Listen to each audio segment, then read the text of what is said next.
महाराज श्री अभी युवाओं में एक हाइप बना दी गई है स्टॉक मार्केट से रिलेटेड कि यदि आपको कम समय में धनवान बनना है तो आपको स्टॉक मार्केट में शेयर इत्यादि का व्यापार कर सकते हैं। तो महाराज श्री हमारा जिन धर्म और जिन शासन क्या स्टॉक मार्केट को एक उचित आय मानता है कि उसमें जा सकते हैं? और महाराज श्री क्या इसको करने से जो धनोपार्जन होता है वो मंदिर के कार्यों में लगाया जा सकता है? बहुत अच्छा प्रश्न है। प्रश्न की अनुमोदना करते हैं। आचार्य भगवंत जो है इंस्टेंट मनी के हमेशा खिलाफ रहे। आचार्य भगवंत कहते थे हमेशा कि जिस व्यवसाय में आपको मेहनत नहीं करनी पड़े और आपको पैसा मिले वो व्यवसाय झूठ का, नियम से चोरी है, हिंसा है। तो शेयर मार्केट में पैसा लगा करके आप पैसा कमाने का जो सोचते हैं उसमें आज हमने कुछ पैसे लगाए, फिर कल को वो बढ़ भी सकते हैं और घट भी सकते हैं, दोनों होता है। तो गुरुजी हमेशा इस शेयर मार्केट के खिलाफ रहे। लेकिन और दूसरे बड़े मुनिराज शेयर मार्केट की अनुमोदना करते रहे। दूसरे महाराज जी लोगों ने इस विषय को कहा कि शेयर मार्केट में सोच समझ के पैसा लगाएं और अच्छी कंपनी में लगाएं तो कोई बुराई नहीं है। जैसे कोई व्यवसाय कर रहे हैं और व्यवसाय करते हुए दुकान में हमने 2 रुपए का अपना भी शेयरिंग कर ली, इसको शेयर मार्केट कहते हैं। लेकिन हमारे वीर सागर जी महाराज हैं, निरापक श्रमण मुनि वीर सागर जी महाराज, वो पहले इसकी ट्रेंडिंग करते थे। वो हमेशा एक ही चीज़ बोलते थे, शेयर के मार्केट में आप कितना भी पैसा लगा लीजिए, लास्ट में आपको हाथ में कुछ बचेगा नहीं। शेयर मार्केट में सिर्फ ब्रोकर कमाता है, 2% यहाँ से कमाता है, 2% वहाँ से कमाता है, उसको 4% मिलता है।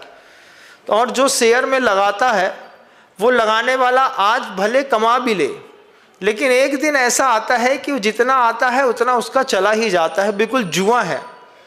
आप किसी भी कंपनी का एक शेयर ले लीजिए, आप उसके बाद पगला जाएंगे। अडानी विल्मर का एक शेयर ले लीजिए, अडानी पावर का एक शेयर ले लीजिए। अडानी विल्मर का शेयर ले लिया आपने 450 रुपये का, 300 रुपये का खरीद लिया, 400 का, 500 का खरीद लिया।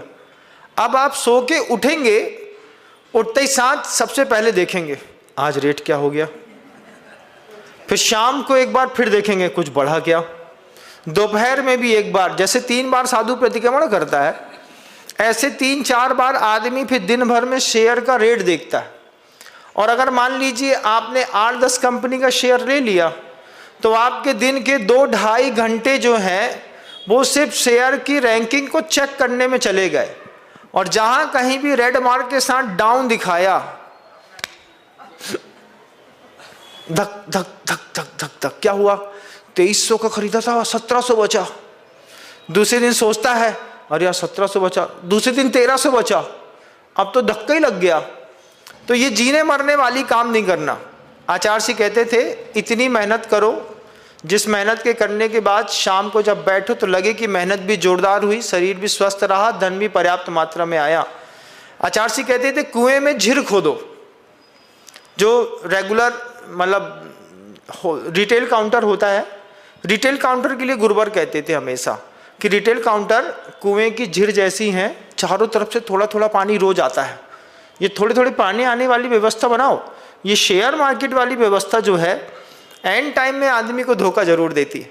और सबसे बड़ी बात, शेयर मार्केट वाला मोबाइल में इतना घुस जाता है, तुम किसी कंपनी के सिर्फ 15 शेयर खरीद लो, अब दिन में 3 बार तुम उस शेयर को जरूर देखोगे, 4 बार देखोगे। रविवार के दिन बंद रहेगा ना तो पूरे रविवार के दिन बेचैनी बेचैनी लगेगी, आज तो बंद है, अब वो वहाँ पे बारिश भी हो रही है, फिर वहाँ युद्ध भी हो रहा है, पता नहीं मेरे शेयर का क्या होगा। और जैसे ही मार्केट खुला और जैसे ही वो बुल नीचे गिरता है वैसे ही दिमाग खराब हो जाता है। तो कृपया ऐसे घातक विचारों से दूर रहें। मैं तो ऐसा मानता हूँ, मैंने हमेशा गुरुजी के आदर्श को जिया है, आज भी वही बात कहूँगा कि हमारे गुरुजी हमेशा जो बात कहते थे वो बहुत दूर तक सत्य साबित होती थी। हम शेयर मार्केट से दूर रहें तो बहुत अच्छी बात रहे। महाराज श्री जो ग्रेन मर्चेंट्स रहते हैं, गल्ला व्यापारी, उसमें ही महाराष्ट्री जो उनका मार्केट रहता है वो भी ऊपर से नियंत्रित होता है, जिसमें जो प्राइस फ्लक्चुएशंस होती हैं वो देखने को मिलती हैं। हाँ। तो क्या भी मतलब वो व्यापार भी अनुचित है क्या? हाँ, उसमें भी देख लीजिए। अब मान लीजिए किसी ने 500 बोरा धनिया खरीदा, अब बेचने वाले के पास धनिया है नहीं, खरीदने वाले को धनिया लेना नहीं, बस हमने 10% रकम दे करके उसको रोक दिया, बुक कर दिया, फलानी तारीख में 500 बोरा धनिया 3200 के भाव से। अब जब होगा तो देखा जाएगा। जुआ के अलावा और क्या है, ये शुद्ध जुआ है। अब इसी से रेट इसलिए कंट्रोल होता है कि भले मार्केट में वो चीज़ हो या नहीं हो, लेकिन ऑनलाइन बाज़ार में इतना ट्रांजैक्शन होने के कारण ये लोग आपके घर का गेहूं, आटा, चावल का रेट बढ़ा देते हैं।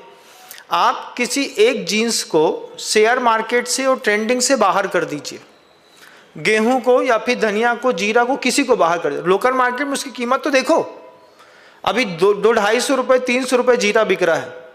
शेयर मार्केट से उसको बाहर कर दो, 130 रुपये में आकर के रुक जाएगा। पूरे देश का भला होगा। कुछ जैसे शक्कर है, शक्कर में शेयर मार्केटिंग नहीं चलती, क्यों? शक्कर को उसमें डालेंगे तो ये 4400 रुपये की शक्कर जो है ना, लोग 5500 रुपये ले जाएंगे, 6000 रुपये ले जाएंगे, बोले जितनी है सब हमको दे दो, हमको दे दो। तो जुए के मामले में हमको हमेशा पीछे रहना चाहिए।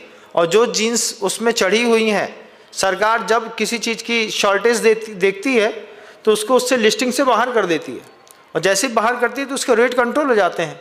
तो मैं तो ऐसा समझता हूँ कि सरकार भी इसमें कुछ ले ही रही है। सरकार को भी तो 18% का टैक्स मिलता है ना उसमें, तो वो भी अपना टैक्स कमा रही है।